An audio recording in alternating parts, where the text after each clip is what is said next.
Hello student. आज के इस हीट ट्रांसफर के लेक्चर में हम डिस्कस करेंगे कंडक्शन के बारे में ब्रीफली।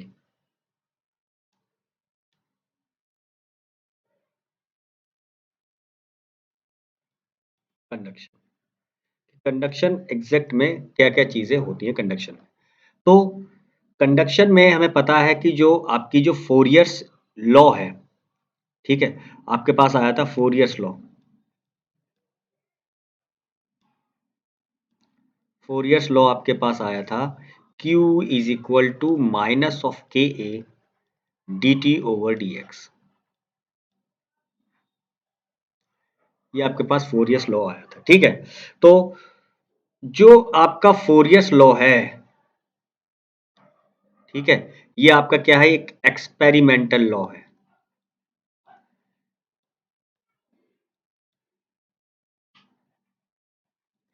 एक्सपेरिमेंटल लॉ है जिसे आपके जो वायोट है, वायोट वायोट ने इसको किया था। वायोट कंडक्टेड एक्सपेरिमेंट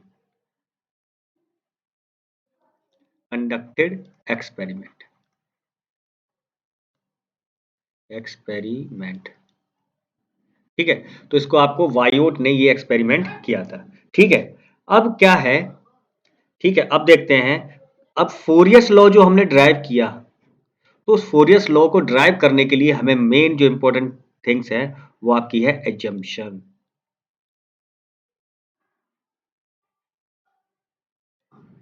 ठीक है। वो आपके क्या है, एजम्पशन। एजम्पशन आपके क्या क्या है वो हम देखते हैं। क्या क्या हमने एजम्पशन फोरियर्स लॉ को जब ड्राइव करते हैं तो हम देखते हैं। तो पहला एजम्पशन आपका है, first assumption, one dimensional heat transfer.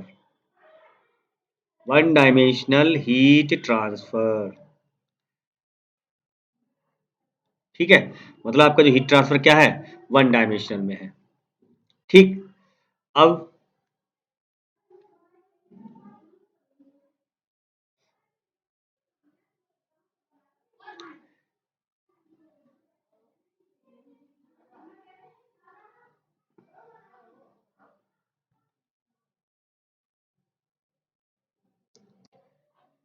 एक सेकेंड,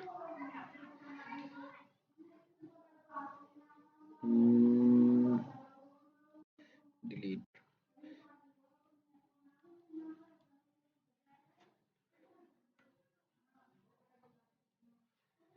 मान लीजिए, नेक्स्ट स्लाइड।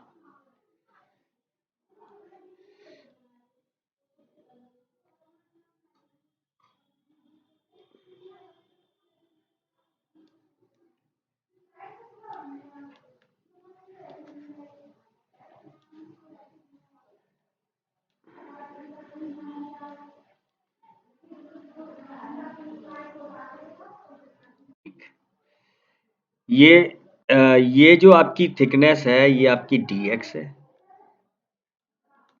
ये आपकी dz है, ये आपकी dy है, ठीक है। ये आपका y एक्सिस, ये आपका इधर x एक्सिस, ये आपका z एक्सिस, इतना तो पता है आपको, ठीक है। अब हमने बात करी है वन डायमेंशनल हीट फ्लो, तो ये डायरेक्शन है एक, यहां से हीट का इनपुट हुआ क्यू इन या क्यू एक्स, या क्यू एक्स आपका बाहर आ गया, ठीक है। जो भी अभी डी एक्स वो तो बात की बात है, मतलब क्या है, इनपुट इधर आउटपुट। यहाँ से क्या है, ये आपका कौन सा वाई फेसिस के लिए है, यानी यहाँ से क्या है, वाई की तरफ हीट ट्रांसफर होगा, यहाँ आपके वाई की तरफ निकलेगा। ऐसे ही यहाँ से क्या होगा, जेड की तरफ ट्रांसफर होगा, ये आपकी जेड की तरफ निकलेगा। मतलब कि अगर आपको देखना है केवल एक्स डायरेक्शन में, केवल वन डायमेंशनल फ्लो है आपका हीट ट्रांसफर का, जब फोरियर्स करेंगे तो वन डायमेंशनल हीट ट्रांसफर होगा, ठीक है। तो चाहे आप एक्स के लिए निकालें, चाहे आप वाई एक्सिस के लिए निकालें, चाहे आप जेड एक्सिस निकालें, आपको एक ही एक्सिस के अलोंग ही ट्रांसफर को कैलकुलेट करना है, ठीक है। मतलब यहां से इस तरीके से 100 ऑफ यूनिट आपकी आपने फीड की, इनपुट की, और आपको 100 आपको मिल गई बाहर, यानी वन डायमेंशनल आपने हीट फ्लो किया, ठीक। तो उस कंडीशन में जितना आपने फीड किया उतना ही आपको मिल गया। मतलब क्या आंसर ट्रांसफर हो गया? ये स्टेडी स्टेट, मतलब टाइम के साथ चीजें चेंज नहीं हो रही, स्टेडी स्टेट हीट ट्रांसफर। ठीक, मतलब क्या है, मतलब हमारा जो दूसरा पहला एजम्पशन था वन डायमेंशनल हीट ट्रांसफर, दूसरा एजम्पशन था आपका steady state, steady state heat transfer. ठीक है, जो हीट ट्रांसफर होगा स्टेडी स्टेट, मतलब जितना भी आप हीट का इनपुट देंगे उतना ही आपको हीट का इनपुट अगर मिल रहा है, टाइम के साथ वो चेंज नहीं हो रहा है, तो ऐसी कंडीशन कौन सी होती है? Steady state. ठीक, तीसरा आपका जंक्शन है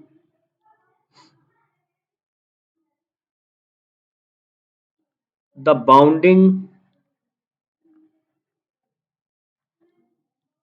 bounding surfaces, the bounding surfaces are isothermal. ठीक है, बाउंडिंग सरफेसेस आर आइसोथर्मल, क्या लिख लेते हैं? आइसोथर्मल। ठीक, बाउंडिंग सरफेसेस, बाउंडिंग सरफेसेस क्या होते हैं?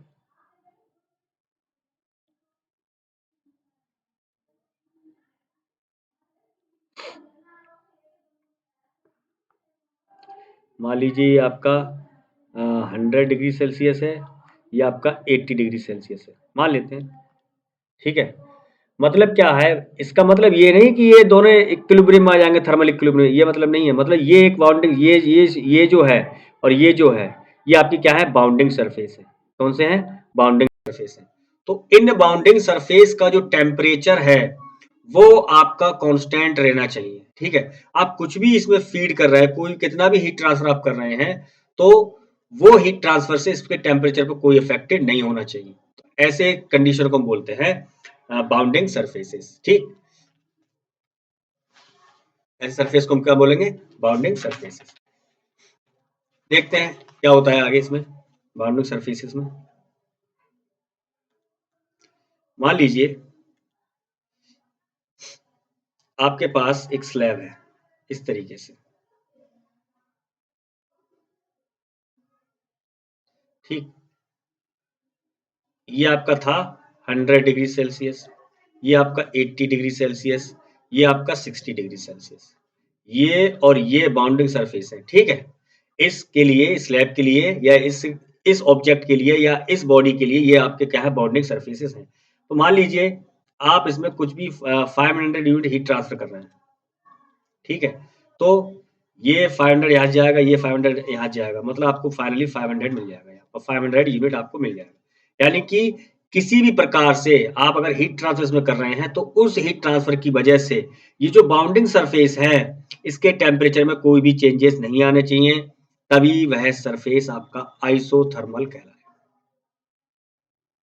आइसोथर्मल का मतलब ये नहीं है कि ये 100 है तो ये भी 100 हो जाए, या ये भी 100 हो जाए, या फिर ये 60 है तो ये भी 60, वो भी 60, नहीं। जो बाउंडिंग सरफेस है वो अपने खुद के टेम्परेचर पर ही रहे, चाहे आप उसमें कितनी भी हीट ट्रांसफर करें। ये उसका क्या है? एक एजम्पशन है। ठीक है, तो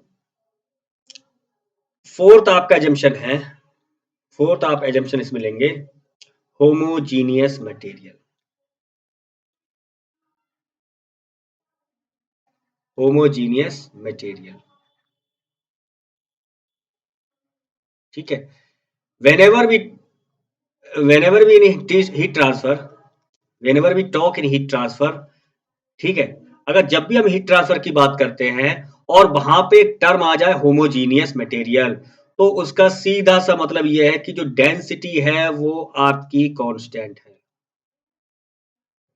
आपको ये मान के चलना है, जहां भी अगर होमोजीनियस वर्ड आ गया, तो होमोजीनियस वर्ड जैसे ही आया आपको मान लेना है कि जो मटेरियल है उसकी डेंसिटी में कोई भी चेंजेस नहीं होगा। ठीक है, तो ये आपका होगा 4 अजम्पशन। तो ये आपके 4 अजम्पशन है। इन 4 अजम्पशन के बेस पे ही आप Q is equal to minus of K A D T over D X का प्रूफ करते हैं। इन 4 अजम्पशन को मान के ही आपके पास ये जो फोरियर लॉ है, ये जो फोरियर्स लॉ आपके पास आया है, वो तभी आया है। ठीक है, अब बात करते हैं हम आगे। अब बात करते हैं, हमारा नेक्स्ट टॉपिक है इसी में। नेक्स्ट टॉपिक आपका है थर्मल कंडक्टिविटी।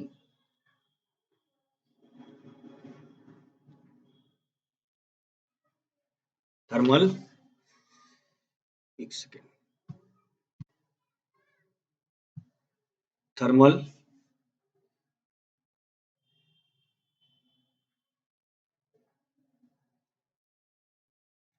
कंडक्टिविटी।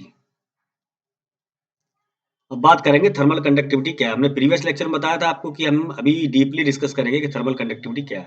तो हम बात करते हैं थर्मल कंडक्टिविटी के बारे में कि थर्मल कंडक्टिविटी होती क्या है। ठीक है, तो थर्मल कंडक्टिविटी क्या होती है? यह एक मटेरियल की प्रॉपर्टी होती है। मटेरियल की प्रॉपर्टी होती है, प्रॉपर्टी होती है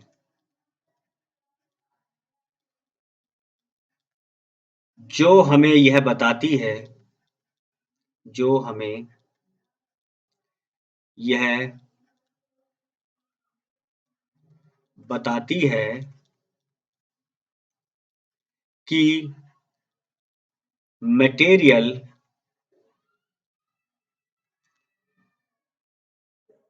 अपने साथ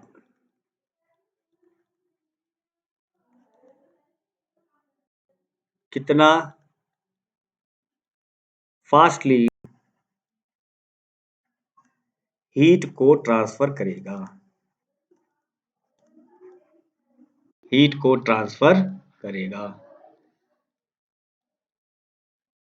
यानी जिस भी मटेरियल की, जो भी मटेरियल है, यदि जो मटेरियल आपके पास है, यदि उसकी थर्मल कंडक्टिविटी बहुत ज्यादा है तो वह अपने साथ बहुत ज्यादा फास्टली आपका हीट ट्रांसफर को वो करेगा। तो ये क्या है? थर्मल कंडक्टिविटी एक मटेरियल की प्रॉपर्टी है जो हमें बताती है कि जो मटेरियल आप यूज कर रहे हैं वो मटेरियल अपने साथ हीट को कितनी तेजी से ले जाएगा, कैरी करेगा। ठीक है, तो हमें पता है कि Q is directly proportional to A and Q is directly proportional to dt over dx temperature gradient।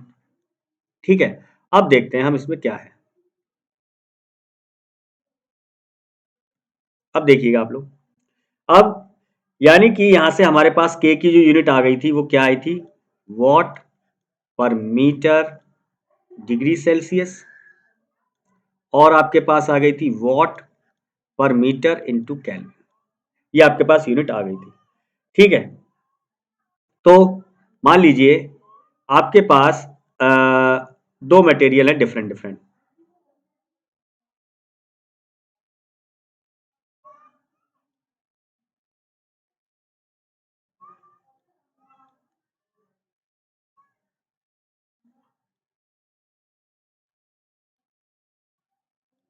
ठीक, यहां पर इसका जो टेम्परेचर है, लेट सपोज यहाँ का जो टेम्परेचर है इसका लेफ्ट फेस का वो 61 डिग्री सेल्सियस है और यहाँ का टेम्परेचर 60 डिग्री सेल्सियस है।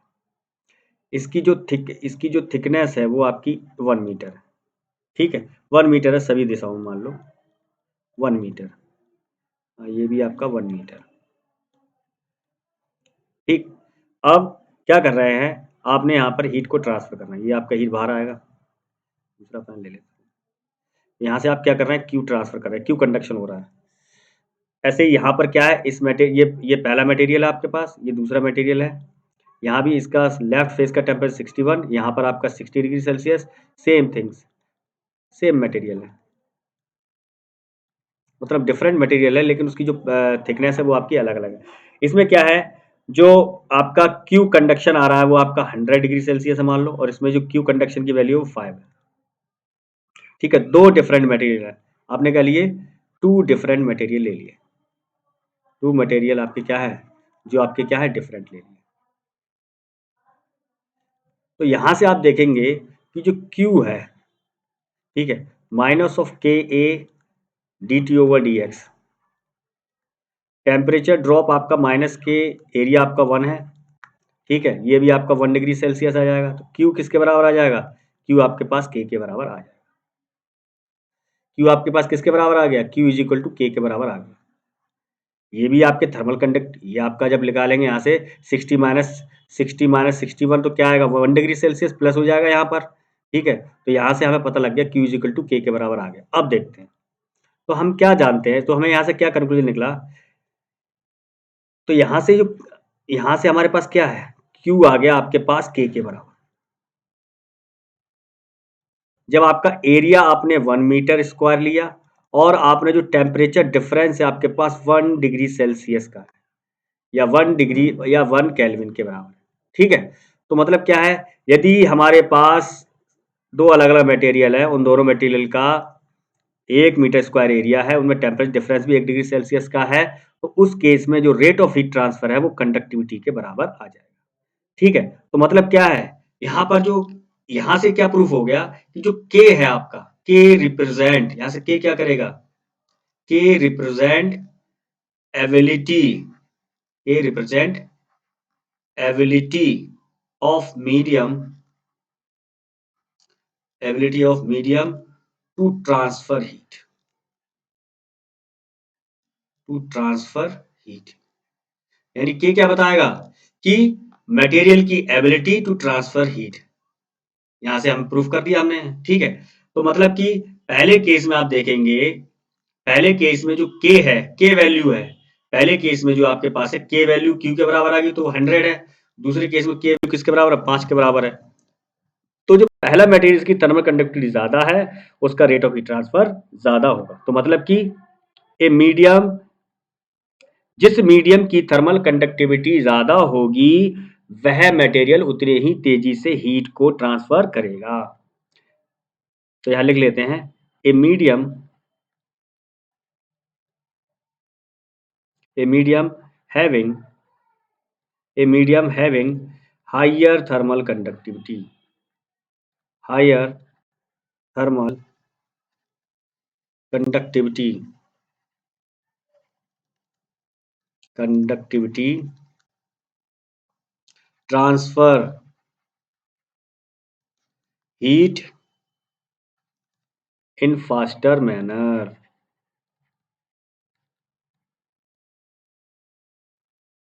ठीक है, यानी जिस मटेरियल की थर्मल कंडक्टिविटी ज्यादा होगी वह मटेरियल उतनी ही तेजी से हीट को ट्रांसफर करेगा। ठीक है,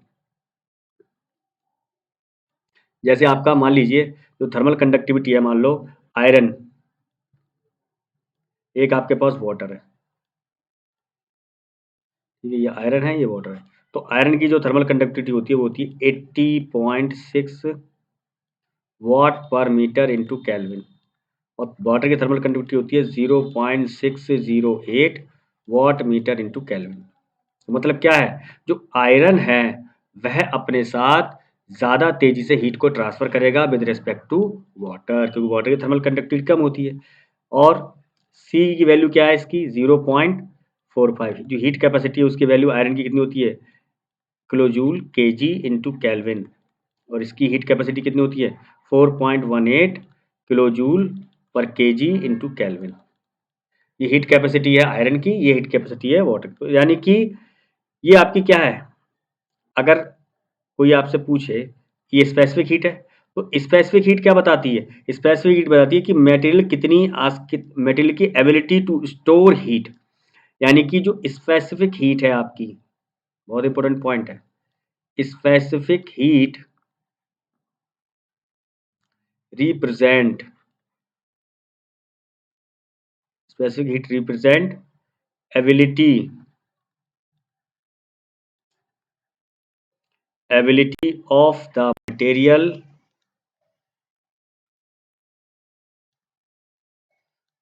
to store heat। यानी कि स्पेसिफिक हीट क्या बताती है कि मटेरियल की कितनी एबिलिटी है कि वो कितनी आसानी से या हीट को स्टोर कर लेगा। ठीक है, तो आयरन क्या है आपका? वेटर कंडक्टर है आपका हीट का विद रिस्पेक्ट टू वाटर। तो लेकिन आयरन आपका गुड कंडक्टर तो है हीट का, लेकिन क्या है इसकी जो एब्जॉर्बिंग कैपेसिटी है, यानी इसकी जो हीट कैपेसिटी है या स्टोरिंग हीट कैपेसिटी है या एब्जॉर्बिंग हीट कैपेसिटी है वो क्या है, पानी की अपेक्षा में कम है। तो मतलब क्या है, आयरन आपका गुड कंडक्टर ऑफ हीट तो है, लेकिन क्या है आपका poor conductor of, poor absorber भी है। ठीक है, यानी स्टोर वो हीट को ज्यादा देर तक नहीं कर सकता है। ठीक, तो यानी कि हम इसमें देख सकते हैं, हम देख सकते हैं कि जो सॉलिड है, ठीक है, हम बात करते हैं सॉलिड के लिए थर्मल कंडक्टिविटी। सॉलिड है, सॉलिड में जो कंडक्शन होता है वो दो रीजन की वजह से होता है। एक तो आपका किसकी वजह से होता है, लैटिस वाइब्रेशन, लैटिस वाइब्रेशंस, और दूसरा आपका होता है फ्री फ्लो ऑफ इलेक्ट्रॉन। ठीक है, मतलब कि जो आपकी सॉलिड की थर्मल कंडक्टिविटी है वो किस, दो इफेक्ट होते हैं सॉलिड थर्मल कंडक्टिविटी में। एक तो के ऑफ लैटिस की वजह से, प्लस के of free flow of electron, free flow of electron. ठीक है, फ्री फ्लो ऑफ इलेक्ट्रॉन, यानी इन दो रीजन की वजह से आपकी जो सॉलिड की थर्मल कंडक्टिविटी उस पर वेस्ट होती है। ठीक है, अब क्या है, जनरली अब बात करें हम, जनरली जनरली मेटल्स की थर्मल कंडक्टिविटी, जनरली मेटल्स की थर्मल कंडक्टिविटी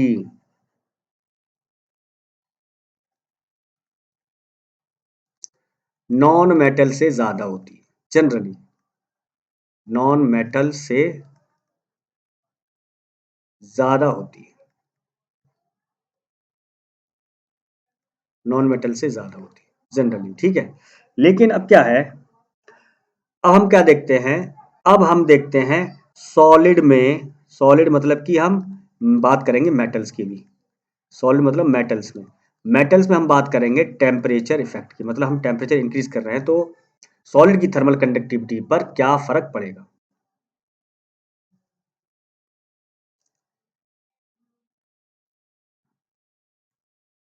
अब देखते हैं हम देखते हैं कि जो इफेक्ट ऑफ टेम्परेचर है वो आपका मेटल्स पे किस प्रकार का किस प्रकार का इफेक्ट कर रहा है। देखिएगा क्या करते हैं, in case of metallic solid, ठीक है, यहां से लिखता हूं मैं, in case of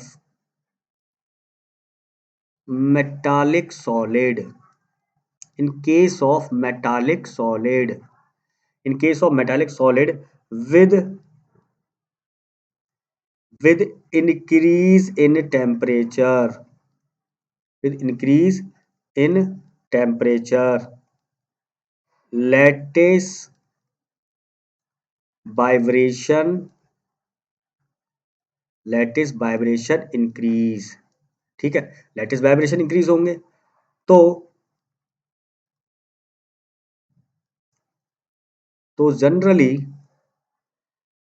thermal conductivity, तो जनरली क्या होना चाहिए, जो थर्मल कंडक्टिविटी है, कंडक्टिविटी, थर्मल कंडक्टिविटी क्या है, वो आपकी बढ़नी चाहिए, है ना, बढ़नी चाहिए। आप क्या कर रहे हैं, जब मेटालिक सॉलिड है उसका आप टेम्परेचर इंक्रीज कर रहे हैं, तो टेम्परेचर इंक्रीज करने पर जो मॉलिक्यूल है उसके सॉलिड मॉलिक्यूल में उनमें वाइब्रेशन बढ़ गया, वाइब्रेशन बढ़ गया तो थर्मल कंडक्टिविटी बढ़नी चाहिए। लेकिन व्हाट, अनफॉर्चुनेटली, स्पेलिंग देख लेना, अनफॉर्चुनेटली, अनफॉर्चुनेटली क्या होता है, अनफॉर्चुनेटली जैसे ही, जैसे ही दुर्भाग्यपूर्ण क्या हुआ, जैसे ही आपके लैटिस वाइब्रेशन इंक्रीज हुए, लैटिस वाइब्रेशन आपके इंक्रीज हुए, जैसे ही आपके लैटिस वाइब्रेशन इंक्रीज हुए फ्री फ्लो ऑफ इलेक्ट्रॉन भी इंक्रीज हो गए, फ्री फ्लो ऑफ इलेक्ट्रॉन की वैल्यू भी क्या हो गई, इंक्रीज हो गई। तो जब आपकी इलेक्ट्रॉन्स आपकी वैल्यू इंक्रीज कर दिए, इलेक्ट्रॉन्स आपकी वैल्यू को, इलेक्ट्रॉन की क्या हुआ, इलेक्ट्रॉन आपके इंक्रीज हो गए। लेकिन अब क्या हुआ, जैसे ही आपने टेम्परेचर को बढ़ाया, टेम्परेचर को आपने बढ़ा दिया, तो जो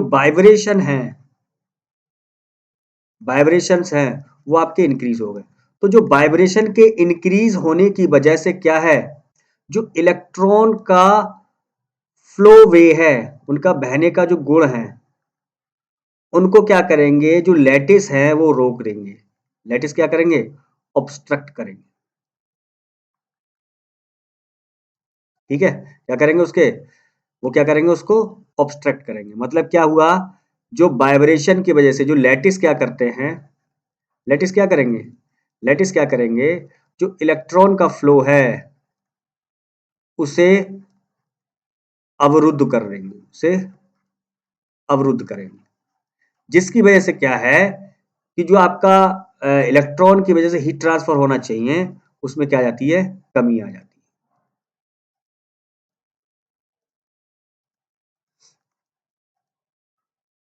ठीक है, ये आपकी क्या है, कमी आ जाती है। जैसे कि मान लो आपके पास के लैटिस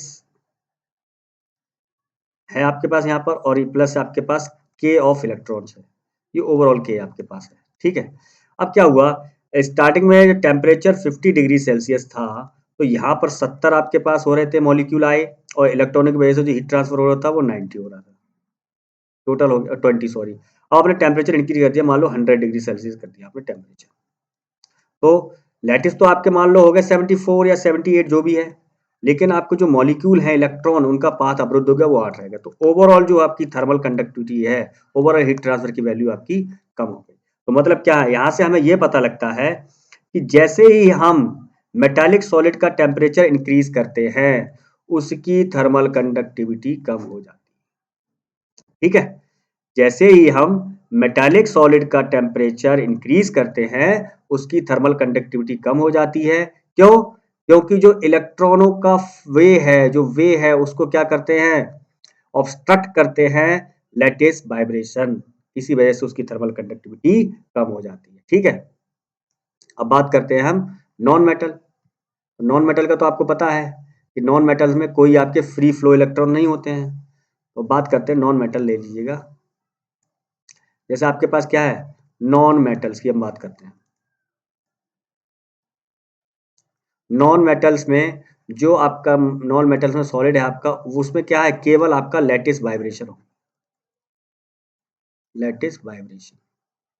तो लैटिस, तो आप जब टेम्परेचर इंक्रीज करेंगे, तो टेम्परेचर इंक्रीज करने पर लैटिस वाइब्रेशन इंक्रीज होंगे और थर्मल कंडक्टिविटी की वैल्यू बढ़ जाएगी नॉन मेटल्स के लिए।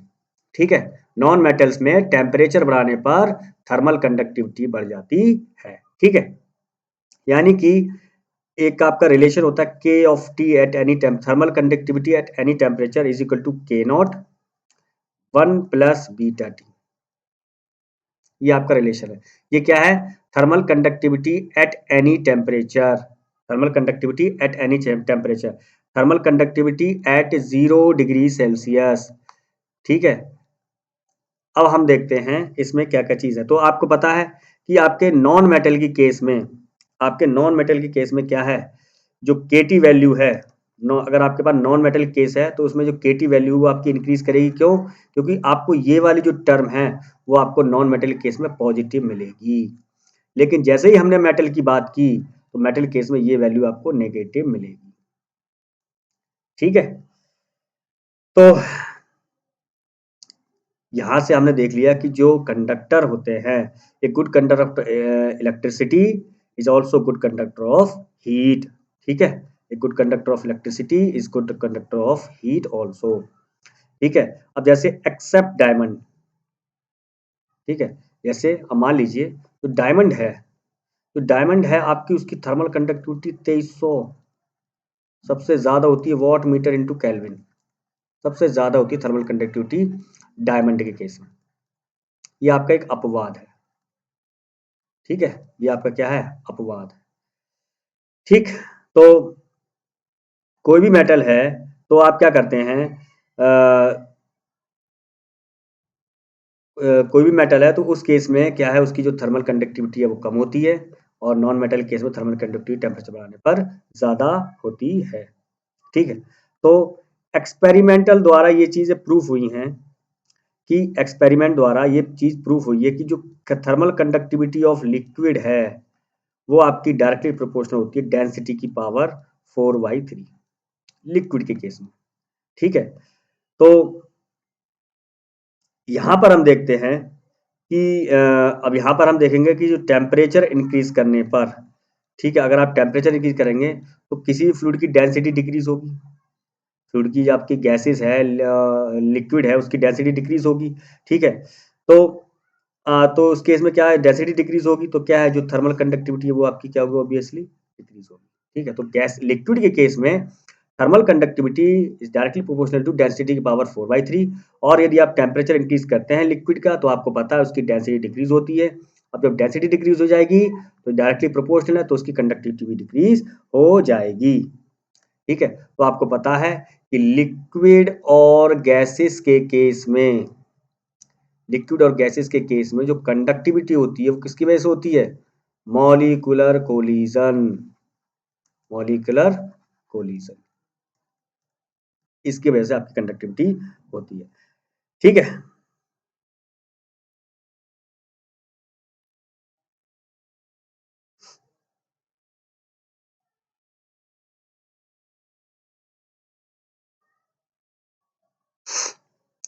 चलिए अब हम बात करते हैं, आपने ये सब चीज देख ली कि यहाँ पर किस किस चीजों से किस तरीके से आपका जो कंडक्टिविटी है वो वेरी कर रही है सॉलिड के लिए, मेटल केस में और नॉन मेटल केस में। अब नेक्स्ट स्लाइड हम बात करते हैं गैसेस के लिए। फॉर गैसेस, फॉर गैसेस, तो गैसेस के केस में क्या है, तो आपको पता है कि in case kinetic theory of gases में आपको बताया गया है कि जो मॉलिक्यूल्स हैं वो आपके रैंडमली इधर उधर मूव करते रहते हैं, बहुत तेजी से ब्राउनियन मोशन करते रहते हैं आपके गैस के कोई भी मॉलिक्यूल।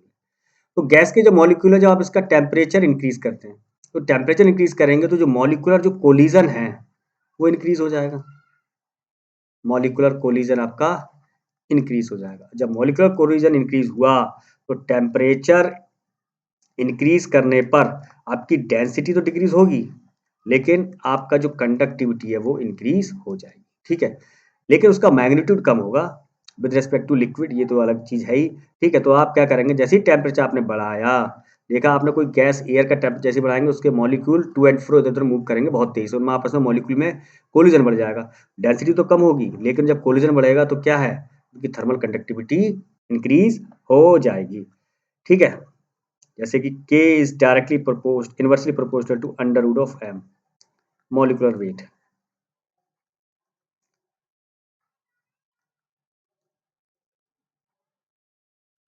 ठीक है, तो यहाँ पर हमने बात कर ली कि जो आपकी थर्मल कंडक्टिविटी है कंडक्शन में वो किस प्रकार वेरी कर रही है। अब जो नेक्स्ट लेक्चर होगा उस नेक्स्ट लेक्चर में हम बात करेंगे थर्मल डिफ्यूजिबिलिटी की, कि थर्मल डिफ्यूजिबिलिटी क्या चीज होती है। आज के लिए इतना ही काफी। Thank you class.